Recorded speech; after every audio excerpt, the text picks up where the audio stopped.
entrepreneurship has largely been abandoned as a societal good, and the view of entrepreneurship, which is that it betters everybody.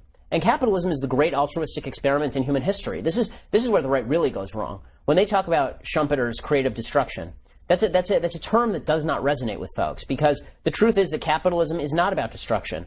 There may be things that get destroyed along the side, but that's not what capitalism is. Capitalism is the greatest altruistic experiment on behalf of tolerance and diversity in human history. There's a reason that the reason Branch Rickey signed Jackie Robinson is because he thought he could make money off of him. And when it comes to bringing new products to market, this is another distinction between left and right. The left would like for everybody to have a 1998 Nokia cell phone. The right would like for everybody, at a certain point, to have an iPhone 12. We're not going to get to the iPhone 12 if we keep removing the money from the folks who actually put up the money to create the iPhone 12 and all the people who compete with those people.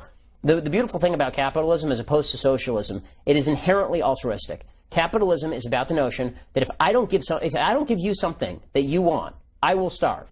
Socialism is about the idea that if you don't give me something that I want, I will starve you. It's inherently selfish. So the idea that socialism is somehow some sort of great moral good is just a lie. Capitalism is the great moral good because it demands of you, of the individual. It's always easier to point the finger. Everybody else is responsible for making that guy's life better. But capitalism forces you at the point of starvation to go out and create for you and your family and to make something better, not just for you and your family, but for the other person who you're dealing with. Voluntarism and the belief in opting in is the root, and freedom. I mean, this is true freedom, is capitalism. True tyranny is the socialistic state that we seem to be moving closer and closer to each and every day. I debate socialists all the time, and their only real comeback is, oh, that's not real socialism, or that's not real communism. Is there any way to really get around that and try to make them see that, look, just because your version of socialism, that magical fantasy land version of socialism, has not been tried, doesn't mean that socialism is an acceptable concept. So the problem is that you're arguing with them in terms of the effectiveness of socialism. So what that argument is, you say socialism doesn't work, it fails everywhere, makes people poor and miserable, right? That's the argument. And then they go, but that's because it hasn't been properly tried, right? That's their comeback. So here is the actual argument that works with socialism. It is immoral to steal from people even if you vote to steal from people. Okay, if there are 3 people in a room, it's me, and I have $100, and you and your friend are in the room, and you vote to beat me up and take my money, that does not make it morally legitimate for you to beat me up and take my money. One of the great lies that's been told about socialism, and you see this all the time, is people say socialism, beautiful idea in theory, but it doesn't work in practice. No, socialism is a shitty idea in theory, and it's an immoral idea in practice. Okay,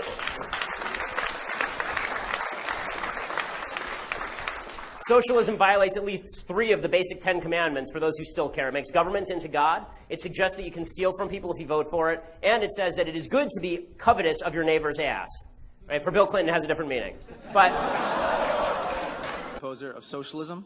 My question to you is about socialist ideas that have worked in the past, such as Social Security or Medicare. I understand Social Security is a mess right now, but it has helped millions of Americans in the past.